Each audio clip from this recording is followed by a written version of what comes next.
കള്ളം പറഞ്ഞ് കാര്യങ്ങൾ നേടാമെന്ന് പലപ്പോഴും നാം ചിന്തിക്കാറുണ്ട്. ഒരു കള്ളം നേരെയാക്കുവാൻ 9 കള്ളം പറഞ്ഞാലും പോരാ എന്നൊരു ചൊല്ലുണ്ടല്ലോ. എത്ര വാസ്തവമാണ്! യാക്കോബിൻ്റെ ജീവിതത്തിൽ നിന്നും ഈ യാഥാർത്ഥ്യം നാം കണ്ടുകൊണ്ടിരിക്കുകയായിരുന്നു. ഉൽപ്പത്തി പുസ്തകം 27-ാം അധ്യായത്തിൽ യാക്കോബ് ഏറെ വഞ്ചനാപരമായ ഒരു കാര്യം ചെയ്യുന്നതാണ് നാം കണ്ടു കഴിഞ്ഞത്. തൻ്റെ മാതാവിൻ്റെ അനുമതിയോടെ അവനത് ചെയ്തു എന്നതാണ് ഞെട്ടിപ്പിക്കുന്ന മറ്റൊരു വസ്തുത. ചില ആളുകൾ തെറ്റ് ചെയ്തു കഴിഞ്ഞ് പിടിക്കപ്പെടുമ്പോൾ പറയുന്ന ഒരു കാര്യം, അതെ, എൻ്റെ അമ്മയിൽ നിന്നും എനിക്ക് വേണ്ടത്ര സ്നേഹം കിട്ടിയിരുന്നില്ല, അല്ലെങ്കിൽ അപ്പൻ മിക്കവാറും വീട്ടിലില്ലാതിരുന്നതിനാൽ അപ്പൻ്റെ സ്നേഹം അറിയില്ല, അതുകൊണ്ടാണ് ഞാൻ ഇങ്ങനെയൊക്കെ തെറ്റ് ചെയ്തത് എന്ന് കേട്ടിട്ടില്ലേ? യാക്കോബിന് അങ്ങനെ പറയേണ്ടി വരില്ലല്ലോ. സ്നേഹം കൂടുതൽ കിട്ടിയത് കൊണ്ട് വഷളായിപ്പോയവനാണ് യാക്കോബ് എന്നെല്ലാവർക്കും അറിയാം. തെറ്റായ ഒരു കാര്യം ചെയ്യുവാൻ അവനോട് ആവശ്യപ്പെട്ടപ്പോൾ അവനത് എടുത്തു ചാടി ചെയ്തു. അവൻ തൻ്റെ സഹോദരൻ്റെ ജ്യേഷ്ഠാവകാശം മോഷ്ടിച്ചു. ജ്യേഷ്ഠാവകാശം യാക്കോബിന് തന്നെ ലഭിക്കുമായിരുന്നു. അവൻ്റെ പിതാവ് നൽകിയ ഔപചാരികമായ അനുഗ്രഹത്തിൻ്റെ യാതൊരു ആവശ്യവുമില്ലായിരുന്നു. അബ്രഹാം ഇസഹാക്കിനെ അനുഗ്രഹിച്ചതായി പറഞ്ഞിട്ടില്ല. ദൈവം തന്നെയാണ് ഇസഹാക്കിനെ അനുഗ്രഹിച്ചത്. ദൈവമാകുന്നു ജ്യേഷ്ഠാവകാശം യാക്കോബിന് നൽകിയത്. അവൻ്റെ തന്ത്രം ഒരു വിധത്തിലും ആവശ്യമുള്ളതായിരുന്നില്ല. എന്നാൽ അതുമൂലം ദൈവം അവനോട് ഇടപെട്ടു. അക്കാര്യത്തിൽ സംശയം വേണ്ട. അമ്മ റിബേക്ക ഇപ്പോൾ ക്രമീകരിച്ചിരിക്കുന്ന പദ്ധതി തികച്ചും യുക്തിപരമാണ്. ഈ പ്രത്യേക സാഹചര്യത്തിൽ ചെയ്യുവാൻ കഴിയുന്നത് ഇത് മാത്രമാകുന്നു: യാക്കോബിനെ തൻ്റെ സഹോദരനായ ലാബാൻ്റെ അടുത്തേക്ക് വിടുക. ഏശാവിൻ്റെ പകയിൽ നിന്നും യാക്കോബിനെ രക്ഷിക്കുക എന്ന അവളുടെ തന്ത്രം മറച്ചു വെച്ച് അവൾ ഇസ്ഹാക്കിനോട് മറ്റൊരു ഉപാധി പറഞ്ഞു. ഏശാവിൻ്റെ ഭാര്യമാരെ പോലെ തെറ്റായ ഭാര്യമാർ യാക്കോബിന് ഉണ്ടാകാതിരിക്കുന്നതിനാണ് താൻ യാക്കോബിനെ പറഞ്ഞയക്കുന്നത് എന്നത്രേ റിബേക്ക അഭിനയിച്ചത്. ഈ ഭാഗങ്ങളിൽ പലതും നാം ശ്രദ്ധിച്ച് പഠിക്കാതെ നമ്മുടെ കേട്ടറിവ് വെച്ച് ഓരോന്ന് ചിന്തിച്ച് വയ്ക്കും. അത് മാറുവാനാണ് നാം വചനം വിശദമായി പഠിക്കുന്നത്, മറക്കരുത്.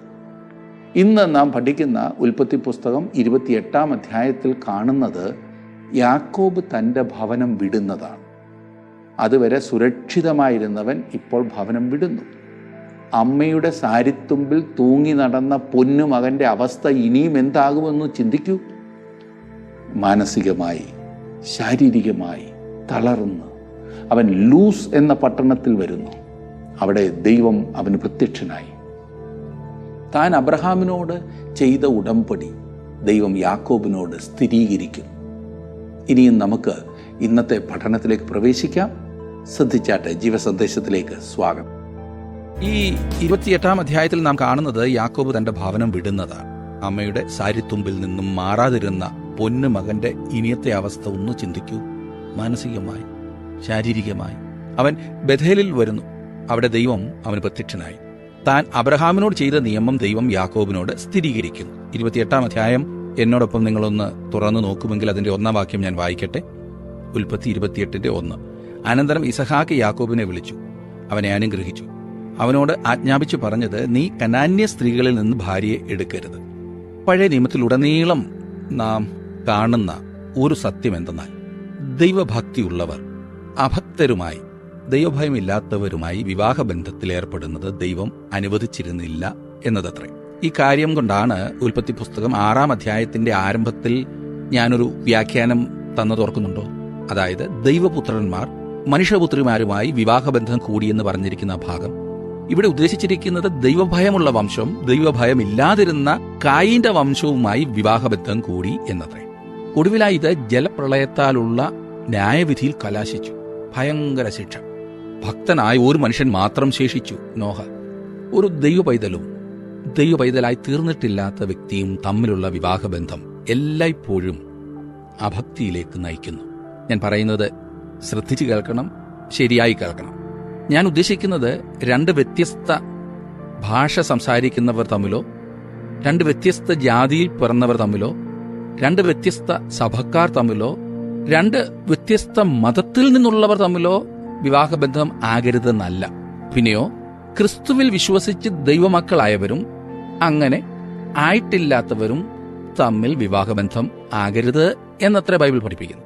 ഈ പറഞ്ഞ മതവും ഭാഷയും ജാതിയും വർഗവും സഭയും ഇതെല്ലാം മനുഷ്യനുണ്ടാക്കിയത്. ക്രിസ്തു മാർഗം ഒരു മതമല്ല കേട്ടോ. ആരൊക്കെയോ അതൊരു മതമാക്കിയിട്ടുണ്ട്, എനിക്കറിയാം. അവിടെ ഒരുപാട് വർഗീയത നടക്കുന്നുമുണ്ട്. ഇതൊരു മാർഗമാണ്, ദൈവത്തിങ്കലേക്ക് മനുഷ്യന് ചെല്ലുവാൻ ക്രിസ്തു ഒരുക്കിയ മാർഗം. പല യുവജനങ്ങളുടെയും ഭാവം, ഈ പഴഞ്ചൻ ഉപദേശി ഇയാൾക്ക് എന്തറിയാം, ഇന്ന് ഇന്റർനെറ്റിൽ പോയി പെണ്ണിനെ കണ്ടുപിടിക്കും, ചെറുക്കനെ കണ്ടുപിടിക്കും, കമ്പ്യൂട്ടർ നോക്കി ജാതകം കണ്ടുപിടിക്കും. പക്ഷെ കുഞ്ഞെ, ജീവിക്കാൻ പോകുന്നത് നിങ്ങൾ രണ്ടുമാണ്, കമ്പ്യൂട്ടറല്ല, ഇന്റർനെറ്റ് അല്ല. പല യുവാക്കളും പ്രായമായവർ പറയുന്നതിന് ഒരു വിലയും നൽകാറില്ല. ഒടുവിൽ കുഴിയിൽ ചെന്ന് ചാടുമ്പോൾ രക്ഷിക്കണേ രക്ഷിക്കണേ എന്ന് മാത്രം വിളിക്കും. ഇന്ന് ഈ വിളിയല്ലേ നമുക്ക് ചുറ്റും നാം കേൾക്കുന്നത്? തകർന്ന ബന്ധങ്ങൾ, അതുമൂലം തകർന്ന ജീവിതങ്ങൾ, തകർന്ന കുടുംബങ്ങൾ. ഞാനും ചിന്തിക്കാറുണ്ട്, ഇന്നത്തെ ഈ കുഞ്ഞുങ്ങളൊക്കെ പറയുന്നതായിരിക്കും സത്യമെന്ന്. ഈ ആധുനിക യുഗത്തിൽ നമ്മൾ പറയുന്നത് പോലെ അല്ല കാര്യങ്ങൾ ഓടുന്നത്. പണ്ടത്തെ പ്രശ്നങ്ങളൊന്നുമല്ല ഇന്ന് കുടുംബങ്ങളിൽ എന്നൊക്കെയാണ് പലരും കരുതുന്നത്. എന്നാൽ എന്നെ കേൾക്കുന്ന പ്രിയ സുഹൃത്തെ, ഒരു സത്യം ഞാൻ പറയാം എന്ന് പറഞ്ഞ ബാക്കിയെല്ലാം കള്ളമാണെന്നല്ല, സത്യമേ പറയൂ.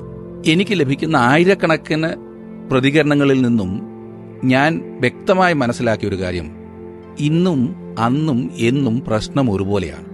പണ്ടൊക്കെ സ്കൂളിൽ പോകാത്ത കള്ളന്മാരായിരുന്നു നമ്മുടെ നാട്ടിൽ. ഇന്ന് ഒത്തിരി പഠിച്ച കള്ളന്മാർ. പണ്ടൊക്കെ പ്രശ്നങ്ങൾ ഉണ്ടായാൽ 4 പേർ അറിയുമായിരുന്നെങ്കിൽ ഇന്നത് പൊതിഞ്ഞ് സൂക്ഷിക്കുവാൻ നമുക്കെല്ലാം അറിയാം. അന്നും ഇന്നും കഥ ഒന്നു തന്നെയാണ്. ഈ വിഷയം തന്നെ ഞാൻ നേരത്തെ അവതരിപ്പിച്ചതാണ്.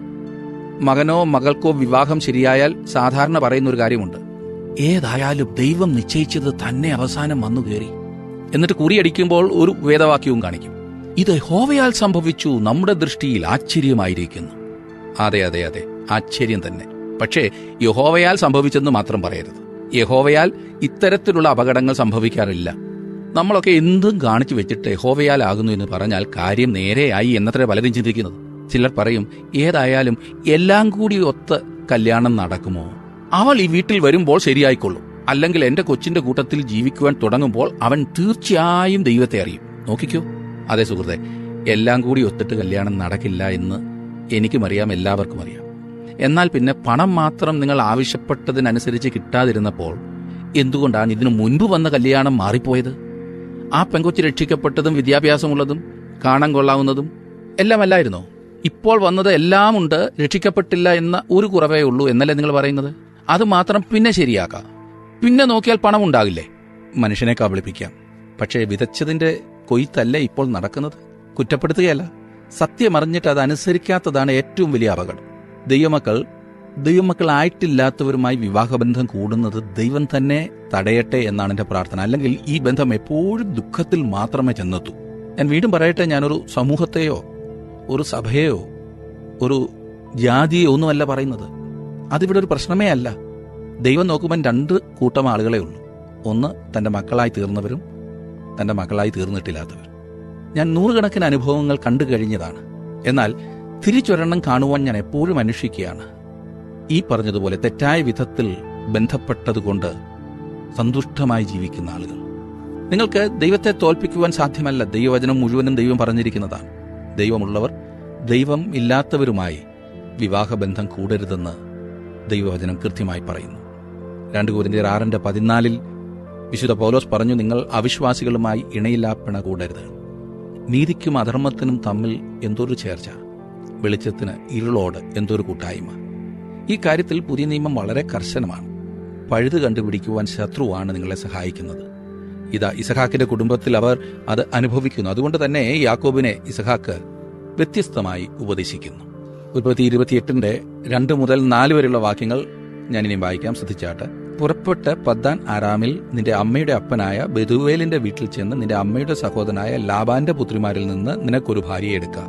സർവശക്തനായ ദൈവം നിന്നെ അനുഗ്രഹിക്കുകയും നീ ജനസമൂഹമായി തീരത്തക്കവണ്ണം നിന്നെ സന്താനപുഷ്ടിയുള്ളവനായി പെരുക്കുകയും ചെയ്യും. ദൈവം അബ്രഹാമിന് അനുഗ്രഹം നൽകിയെന്നും അതുതന്നെ ദൈവം ഇസഹാക്കിലേക്ക് കൈമാറിയെന്നും ആ അനുഗ്രഹം തന്നെ അവൻ തന്റെ മകനായ യാക്കോബിലേക്ക് പകരേണ്ടതാണെന്നും ഇസഹാക്ക് ഇപ്പോൾ മനസ്സിലാക്കുന്നു. 5-ാം വാക്യത്തിൽ നാം വായിക്കുന്നത് 28:5. അങ്ങനെ ഇസഹാക്ക് യാക്കോബിനെ പറഞ്ഞയച്ചു. അവൻ പദ്ദാൻ ആരാമിൽ ആരാമ്യനായ ബെഥൂവേലിന്റെ മകനും യാക്കോബിന്റെയും ഏശാവിന്റെയും അമ്മയായ റിബേക്കയുടെ സഹോദരനുമായ ലാബാന്റെ അടുക്കൽ പോയി. ഈ പറഞ്ഞ കുടുംബത്തിന്റെ ദേശീയത അല്ലെങ്കിൽ പൗരത്വത്തെക്കുറിച്ച് ചോദിച്ചാൽ അവർ സിറിയക്കാരായിരുന്നു എന്ന് പറയേണ്ടതാണ്. നമ്മുടെ മലയാളത്തിൽ പറഞ്ഞ സുറിയാനിക്കാർ. ഞാൻ ഉദ്ദേശിച്ചത് നമ്മുടെ നാട്ടിൽ ഈ സുറിയാനിക്കാർ എന്ന് പറയുന്ന അതല്ല ഞാൻ ഉദ്ദേശിച്ചത്. നിങ്ങൾ ഭൂപടം എടുത്ത് പരിശോധിച്ചാൽ ഈ മെസപ്പൊത്തോമിയ, ഹാരാൻ എന്നൊക്കെ പറയുന്നത് ഇന്നത്തെ സിറിയയാണ്. കാരണം ദൈവജനത്തിൽ അവരെ വിളിച്ചിരിക്കുന്നത് അപ്രകാരമാണ്. ചിലപ്പോൾ നിങ്ങൾ ചോദിക്കാറുണ്ട്, അബ്രഹാം ഒരു യഹൂദനായിരുന്നോ അതോ ഒരു ഇസ്രായേല്യനായിരുന്നോ എന്ന്. വാസ്തവം പറഞ്ഞാൽ അവൻ ഈ പറഞ്ഞത് രണ്ടുമല്ലായിരുന്നു. എന്തു പറയുന്നു? യാക്കോബിന്റെ പേര് ഇസ്രായേൽ എന്ന് മാറ്റിയത് വരെ ഒരു ഇസ്രായേലിനും ഉണ്ടായിരുന്നില്ല. അവന്റെ 12 മക്കളായിരുന്നു വാസ്തവത്തിൽ ആദ്യത്തെ ഇസ്രായേല്യർ. ഈ വംശം അബ്രഹാമിൽ നിന്നും വന്നു. അവനായിരുന്നു ആ വർഗത്തിന്റെ പിതാവ്. അത് പറയുമ്പോൾ ഒരു കാര്യം കൂടി ഓർപ്പിക്കട്ടെ, അബ്രഹാമിനെ നിങ്ങൾ മിദ്യാന്യൻ എന്ന് വിളിക്കുവാൻ പോകുന്നില്ല. എന്നിരുന്നാലും അവൻ മിദ്യാന്യരുടെ പിതാവും കൂടിയാണല്ലേ. 6 മുതലുള്ള വാക്യങ്ങൾ. ഇസ്ഹാക്ക് യാക്കോബിനെ അനുഗ്രഹിച്ചു. പദ്ദാൻ അരാമിൽ നിന്ന് ഒരു ഭാര്യയെ എടുപ്പാൻ അവനെ അവിടേക്ക് അയച്ചതും, അവനെ അനുഗ്രഹിക്കുമ്പോൾ നീ കനാന്യ സ്ത്രീകളിൽ നിന്ന് ഭാര്യയെ എടുക്കരുതെന്ന് അവനോട് കൽപ്പിച്ചതും, യാക്കോബ് അപ്പനെയും അമ്മയെയും അനുസരിച്ച് പദ്ദാൻ അരാമിലേക്ക് പോയതും ഏശാവ് അറിഞ്ഞപ്പോൾ. ഇവിടെ ഇതാ ഏശാവ് പോയി ഇസ്മായേലിന്റെ മകളെ വിവാഹം ചെയ്യുന്നു. 7-ാം വാക്യത്തിൽ നാം വായിക്കുന്നത്, യാക്കോബ് അപ്പനെയും അമ്മയെയും അനുസരിച്ചതും പദ്ദാൻ അരാമിലേക്ക് പോയതും ഏശാവ് അറിഞ്ഞപ്പോൾ കനാന്യ സ്ത്രീകൾ തന്റെ അപ്പനായ ഇസഹാക്കിന് ഇഷ്ടമുള്ളവരല്ല എന്ന് കണ്ടു. ഏശാവ് ഇസ്മായേലിന്റെ അടുക്കൽ ചെന്ന് തനിക്കുള്ള ഭാര്യമാരെ കൂടാതെ അബ്രഹാമിന്റെ മകനായ ഇസ്മായേലിന്റെ മകളും നബായോത്തിന്റെ സഹോദരിയുമായ മഹലത്തിനെയും വിവാഹം കഴിച്ചു. ഇങ്ങനെ ചെയ്യുന്നത് തന്റെ പിതാവിനെ സന്തോഷിപ്പിക്കും എന്ന് ഏശാവ് തെറ്റിദ്ധരിച്ചു. അവന്റെ ആത്മീയമായ കാഴ്ചപ്പാടിന്റെ കുറവ് നോക്കണേ. കനാന്യരെ പോലെയും ഫെലസ്തീനെ പോലെയും തള്ളപ്പെട്ട ഒരു കൂട്ടർ തന്നെയായിരുന്നു ഈ പറഞ്ഞതും. ദൈവം അവരെ അബ്രഹാമിന് കൊടുത്ത വാഗ്ദത്തത്തിൽ ഉൾപ്പെടുത്തിയിട്ടില്ല എന്നത് മാത്രമാണ് അതിന്റെ അർത്ഥം. 10-11 വാക്യങ്ങൾ നോക്കിക്കാട്ടെ. എന്നാൽ യാക്കോബ് ബെർശേബയിൽ നിന്ന് പുറപ്പെട്ട് ഹാരാനിലേക്ക് പോയി. അവൻ ഒരു സ്ഥലത്തെത്തിയപ്പോൾ സൂര്യൻ അസ്തമിക്കൊണ്ട് അവിടെ രാപാർത്തു. അവൻ ആ സ്ഥലത്തെ കല്ലുകളിൽ ഒന്നെടുത്ത് തലയണയായി വെച്ച് അവിടെ കിടന്നുറങ്ങി. ഇപ്പോൾ യാക്കോബ് എത്തിയിരിക്കുന്ന സ്ഥലത്തിന്റെ പേര് ബഥേൽ എന്നാകും. അക്ഷരാർത്ഥത്തിൽ ദൈവത്തിന്റെ ഭവനം എന്നാണ് ഈ പേരിന്റെ അർത്ഥം. ഈ ബഥേൽ യെരുശലേമിന്റെ 12 മൈൽ വടക്കാണ്. യാക്കോബ് വിട്ടിട്ട് പോന്ന തന്റെ ഭവനം ഏകദേശം 25-30 മൈൽ യെരുശലേമിന്റെ തെക്കാണ്. അതിന്റെ അർത്ഥം ഈ 1-ാമത്തെ ദിവസം തന്നെ യാക്കോബ് കുറഞ്ഞത് 40 മൈൽ പിന്നിട്ട് കഴിഞ്ഞു എന്നാണ്. നല്ല ഒന്നാന്തരം ഓട്ടം തന്നെയല്ലേ. 40 മൈൽ എന്ന് പറയുമ്പോൾ ഏതാണ്ട് 70-ൽ കൂടുതൽ കിലോമീറ്റർ അവൻ ഓടിക്കഴിഞ്ഞു ഒറ്റ ദിവസമുണ്ട്. അപ്പോൾ അവൻ ഏശാവിനെ എത്രമാത്രം പേടിച്ചിരുന്നു എന്ന് ഈ ഓട്ടം കാണുമ്പോൾ അറിയാം. ഏശാവിൽ നിന്നും എത്ര ദൂരം പോകാമോ അത്രയും ദൂരം എത്രയും വേഗം എത്തിച്ചേരുവാനാണ് യാക്കോബിന്റെ പരിപാടി. എന്നാൽ ഏശാവിൽ നിന്നും അവൻ അകലുക എന്ന് പറഞ്ഞാൽ അത്രയും ദൂരം തന്റെ സ്വന്തം ഭവനത്തിൽ നിന്നും ദൈവം കൊടുത്ത വാഗ്ദത്ത ദേശത്ത് നിന്നും അവൻ അകന്നുപോകുകയാണ്. അന്ന് രാത്രി യാക്കോബിന് എന്തു തോന്നിക്കാണും എന്നാണ് നിങ്ങൾ ചിന്തിക്കുന്നത്? തീർച്ചയായും അവൻ ഏകാന്തത അനുഭവിക്കുകയായിരുന്നു. നമുക്ക് ലഭിച്ചിട്ടുള്ള രേഖകൾ വെച്ച് നോക്കിയാൽ അവൻ ഭവനത്തിൽ നിന്ന് മാറിക്കഴിയുന്ന പ്രഥമ രാത്രിയായിരുന്നു അത്. തീർച്ചയായും അത് അവനെ വേദനിപ്പിച്ച ഒരു സംഭവം തന്നെയായിരുന്നു. വീട്ടിലെ പുന്നാരമോനായിട്ട് വളർന്നിട്ട് പെട്ടെന്ന് ഇങ്ങനൊരു അന്തരീക്ഷത്തിൽ ആയാലുള്ള അനുഭവം വിവരിക്കുവാൻ വാക്കുകൾ പോരാ. ഞാൻ പലപ്പോഴും യാക്കോബിനെക്കുറിച്ച് ഓർത്ത് അത്ഭുതപ്പെടാറുണ്ട്. വാസ്തവത്തിൽ അവനിപ്പോൾ ഒരു പുരുഷനാണ്. എന്നാലും അവന് ഭയങ്കര ദുഃഖം ആയിരുന്നിരിക്കും. റിബേക്കയുടെ അടുത്തുനിന്ന് ആദ്യമായിട്ടാണ് യാക്കോബ് മാറി താമസിക്കുന്നത്. ഇതാ അവനിപ്പോൾ ഏകനായി. ഈ അവസ്ഥയെക്കുറിച്ച് നിങ്ങൾക്കൊന്ന് ഭാവനയിൽ കാണാൻ സാധിക്കുമോ? തനിയെ ഒരു വെളിമ്പ്രദേശത്ത്, അതും രാത്രിയിൽ. അവിടെ എന്താണ് സംഭവിച്ചതെന്ന് നോക്കാം. അവൻ അവിടെ കിടന്നിട്ട് ഒരു കല്ലെടുത്ത് തലയിണയായി വെച്ചു. വീട്ടിലെ പരിചയമായിരിക്കാം. ഈ സ്ഥലം ഒരു ഇരുണ്ട പ്രദേശമാണ്. അതെ, ബഥേൽ, ലൂസ്, വലിയ വലിയ കല്ലുകൾ നിറഞ്ഞ ഒരു കാട്ടുപ്രദേശം. സമുദ്രനിരപ്പിൽ നിന്നും ഏതാണ്ട് 1200 അടി ഉയരത്തിലുള്ള ഒരു കുന്നിൻ പ്രദേശം. നമ്മുടെ ഇടുക്കി ജില്ലയിലും വയനാട് ജില്ലയിലുമൊക്കെ ഇതുപോലെയുള്ള ഒരുപാട് സ്ഥലങ്ങളുണ്ടല്ലോ. അല്ല, നമ്മുടെ പത്തനംതിട്ട ജില്ലയിലുമുണ്ടല്ലോ. എന്നാൽ നമ്മുടെ നാട്ടിലെ പോലെ നല്ല സ്ഥലമായിരുന്നില്ല ഈ ബഥേൽ. അത് വിജനമായ ഒരു കുന്നിൻ പ്രദേശമായിരുന്നു. എന്നാൽ യാക്കോബ് തന്റെ ആത്മീയ ജീവിതത്തിന്റെ ഉയരങ്ങൾ ദർശിച്ചത് ഈ സ്ഥലത്ത് വെച്ചായിരുന്നു. ഇപ്പോൾ മാത്രമല്ല, അവന്റെ ജീവിതത്തിന്റെ വേറൊരു ഘട്ടത്തിലും ഇതുതന്നെ സംഭവിച്ചു. അങ്ങനെ അവൻ ഈ സ്ഥലത്തെത്തി. അവിടെ അവൻ ഉറങ്ങുവാനായി കിടന്നു. 28 അധ്യായത്തിന്റെ 12-13 വാക്യങ്ങൾ. അവൻ ഒരു സ്വപ്നം കണ്ടു. ഇതാ, ഭൂമിയിൽ വെച്ചിരിക്കുന്ന ഒരു കോവേണി. അതിന്റെ തല സ്വർഗത്തോളം എത്തിയിരുന്നു. ദൈവത്തിന്റെ ദൂതന്മാർ അതിന്മേൽ കൂടി കയറുകയും ഇറങ്ങുകയും ആയിരുന്നു. അതിന്മീതെ യഹോവ നിന്ന് അരുളി ചെയ്തത്, ഞാൻ നിന്റെ പിതാവായ അബ്രഹാമിന്റെ ദൈവവും ഇസഹാക്കിന്റെ ദൈവവുമായ യഹോവ ആകുന്നു. നീ കിടക്കുന്ന ഭൂമിയെ ഞാൻ നിനക്കും നിന്റെ സന്തതിക്കും തരും. അത് പറഞ്ഞാൽ ആ സ്ഥലത്ത് അത് ശരിയായിരുന്നു. അബ്രഹാം പലസ്തീനിൽ എത്തിയതിനു ശേഷം ദൈവം അവന് ആദ്യം പ്രത്യക്ഷപ്പെട്ടത് അവിടെയായിരുന്നു. 14 വാക്യം നോക്കിക്കാട്ടെ. നിന്റെ സന്തതി ഭൂമിയിലെ പൊടി പോലെയാകും. നീ പടിഞ്ഞാറോട്ടും കിഴക്കോട്ടും വടക്കോട്ടും തെക്കോട്ടും പരക്കും. നീ മുഖാന്തരവും നിന്റെ സന്തതി മുഖാന്തരവും ഭൂമിയിലെ സകല വംശങ്ങളും അനുഗ്രഹിക്കപ്പെടും. ദൈവം അബ്രഹാമിന് നൽകിയ അതേ വാഗ്ദത്തം, ഇസ്ഹാക്കിനോട് പിന്നീട് ആവർത്തിച്ചു പറഞ്ഞ അതേ കാര്യം ഇപ്പോൾ ഇതാ യാക്കോബിനോട് സ്ഥിരീകരിച്ചു പറയുന്നു. താൻ അങ്ങനെ തന്നെ ചെയ്യുമെന്ന് യാക്കോബിനോട് ദൈവം ആവർത്തിച്ച് സ്ഥിരീകരിക്കുന്നു. 15 വാക്യം നോക്കിക്കാട്ടെ. ഇതാ, ഞാൻ നിന്നോട് കൂടെയുണ്ട്. നീ പോകുന്നിടത്തൊക്കെയും നിന്നെ കാത്ത് ഈ രാജ്യത്തേക്ക് നിന്നെ മടക്കി വരുത്തും. ഞാൻ നിന്നെ കൈവിടാതെ നിന്നോട് അരുളി ചെയ്തത് നിവർത്തിക്കും. ഏകാന്തതയിൽ വിരഹവേദനയിൽ കഴിഞ്ഞിരുന്ന യാക്കോബിൽ ഈ അനുഭവം തികച്ചും ആശ്വാസം നൽകിയിരുന്നു. ഈ ഓട്ടത്തിന്റെ ആദ്യത്തെ രാത്രിയിൽ ദൈവം അവനോട് പറയുന്നു, യാക്കോബ്, ഞാൻ നിന്നോട് കൂടെ ഉണ്ടായിരിക്കും. ഞാൻ നിന്നെ ഈ ദേശത്തേക്ക് മടക്കിക്കൊണ്ടുവരുവാൻ പോകുകയാണ്. എത്ര സ്വാന്തനത്തിന്റെ വാക്കുകൾ! ആ സ്വപ്നത്തിൽ ദൈവം അവന് നൽകിയ ദർശനം സ്വർഗത്തോളം എത്തുന്ന ഒരു കോവേണിയുടേതായിരുന്നു. ആ കോവേണി എന്താണ് അർത്ഥമാക്കുന്നത്? കർത്താവായ യേശുക്രിസ്തു നഥാനിയേലിനെ വിളിക്കുമ്പോൾ ഇത് വ്യാഖ്യാനിച്ചതായിരുന്നു എന്ന് യോഹന്നാന്റെ സുവിശേഷം 1 അധ്യായത്തിന്റെ 45 മുതൽ 51 വരെയുള്ള വാക്യങ്ങളിൽ നാം വായിക്കുന്നു. ഇവിടെ ഒരു കാര്യം ഓർത്തിരിക്കണം. അതായത്, താൻ വളരെ ബുദ്ധിമാനാണെന്ന് ചിന്തിച്ചിരുന്ന ഒരു വ്യക്തിയായിരുന്നു ഈ നഥാനിയേൽ. അവൻ യേശുവിനെക്കുറിച്ച് കേട്ടപ്പോൾ ചോദിച്ചത്, ചേടാ, നസ്രത്തിൽ നിന്ന് വല്ല നന്മയും വരുമോ എന്നത്രേ. നമ്മുടെ കർത്താവ് ഈ വ്യക്തിയുമായി ഇടപെട്ടു. അപ്പോൾ നഥാനിയേലിന്റെ ചോദ്യം, അയ്യോ, ഇതുപോലെ നീ എന്നെക്കുറിച്ച് എങ്ങനെ അറിഞ്ഞത്? കർത്താവിനോട് പറഞ്ഞു, ഫിലിപ്പോസ് നിന്നെ വിളിക്കുന്നതിന് മുൻപ് നീ ആ അത്തിയുടെ ചുവട്ടിലിരിക്കുമ്പോൾ ഞാൻ നിന്നെ കണ്ടതാണ്. അപ്പോൾ നഥനിയേൽ ഇങ്ങനെ പ്രതികരിച്ചു, റബ്ബി, നീ ദൈവപുത്രൻ, നീ ഇസ്രായേലിന്റെ രാജാവ് എന്നുത്തരം പറഞ്ഞു. ആരംഭത്തിൽ ഒരു സംശയാലു ആയിരുന്നെങ്കിൽ ഇപ്പോൾ ഇവനെ വിശ്വസിപ്പിക്കുവാനും വളരെ എളുപ്പമായിരുന്നു. ആ ഭാഗം ഒന്ന് ശ്രദ്ധിച്ചാട്ട്. യോഹന്നാന്റെ സുവിശേഷം 1 അധ്യായത്തിന്റെ 50-51 വാക്യങ്ങൾ. യേശു അവനോട്, ഞാൻ നിന്നെ അത്തിയുടെ കീഴിൽ കണ്ടു എന്ന് നിന്നോട് പറകൊണ്ട് നീ വിശ്വസിക്കുന്നുവോ? നീ ഇതിനേക്കാൾ വലിയത് കാണും എന്നുത്തരം പറഞ്ഞു. ആമേൻ, ആമേൻ, ഞാൻ നിങ്ങളോട് പറയുന്നു, സ്വർഗം തുറന്നിരിക്കുന്നതും മനുഷ്യപുത്രന്റെ അടുക്കൽ ദൈവദൂതന്മാർ കയറുകയും ഇറങ്ങുകയും ചെയ്യുന്നതും നിങ്ങൾ കാണും എന്നും അവനോട് പറഞ്ഞു. എന്താണ് ആ കോവേണി? ആ കോവേണി ക്രിസ്തുവാകുന്നു. മനുഷ്യപുത്രന്മേൽ ദൈവദൂതന്മാർ കയറുകയും ഇറങ്ങുകയും ചെയ്തു. ദൈവദൂതന്മാർ അവന് സേവ ചെയ്തു. അവർ അവന്റെ ആജ്ഞാനുവർത്തികളായി നിന്നിരുന്നു. ആ കോവേണിയുടെ മുകളിൽ നിന്നും നഥാനിയേൽ ദൈവത്തിന്റെ ശബ്ദം കേൾക്കും, ഇവൻ എന്റെ പ്രിയപുത്രൻ, ഇവനിൽ ഞാൻ പ്രസാദിച്ചിരിക്കുന്നു. പ്രിയ സുഹൃത്തെ, ഈ കാലങ്ങളിൽ ദൈവം മനുഷ്യവർഗത്തോട് സംസാരിക്കുന്നത് കർത്താവായ യേശുക്രിസ്തുവിൽ കൂടിയാണ്. നമുക്ക് നേരിട്ട് പിതാവിന്റെ അടുത്തേക്ക് വരുവാൻ സാധ്യമല്ല.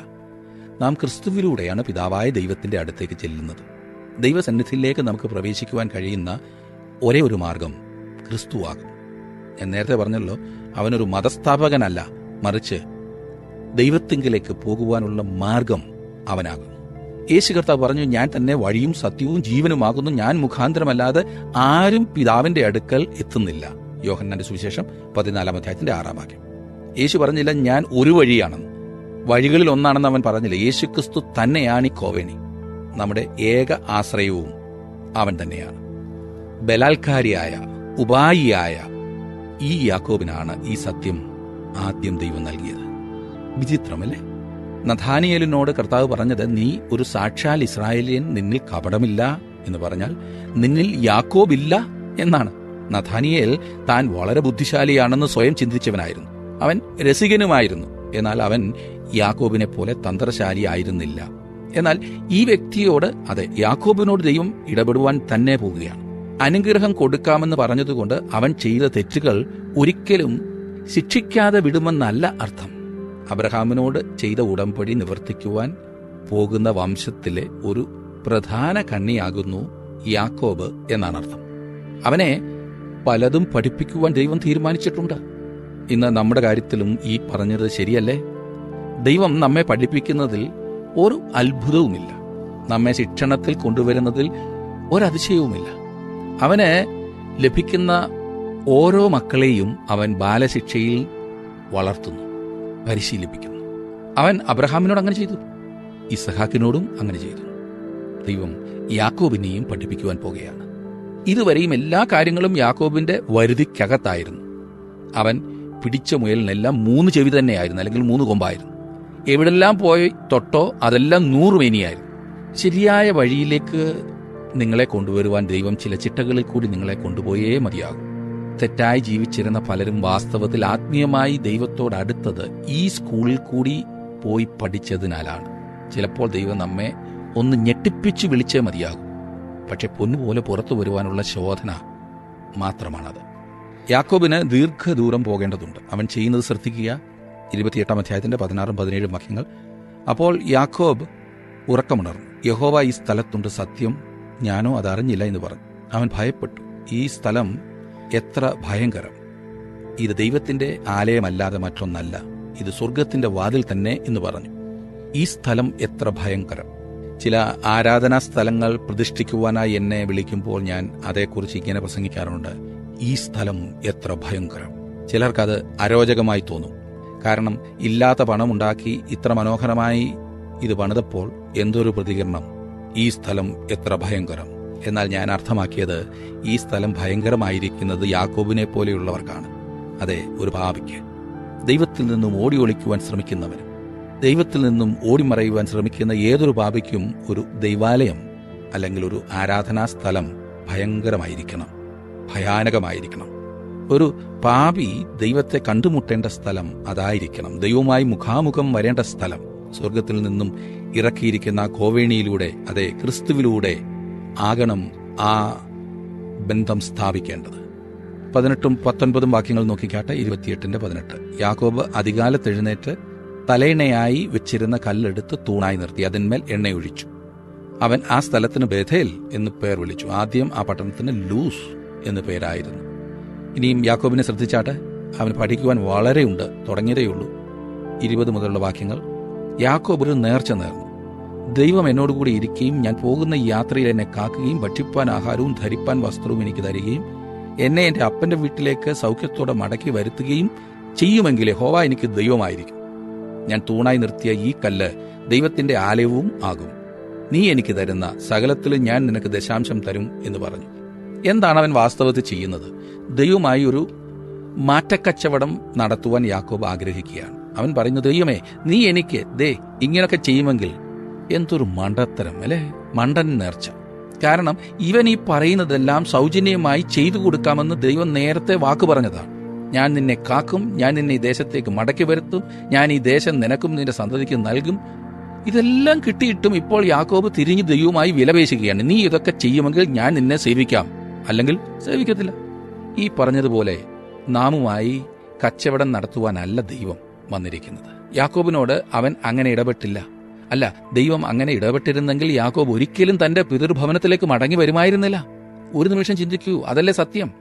തന്റെ കരുണ കൊണ്ടും കൃപ കൊണ്ടും ദൈവമാണ് യാക്കോബിനെ തന്റെ ദേശത്തേക്ക് മടക്കിക്കൊണ്ടുവന്നത്.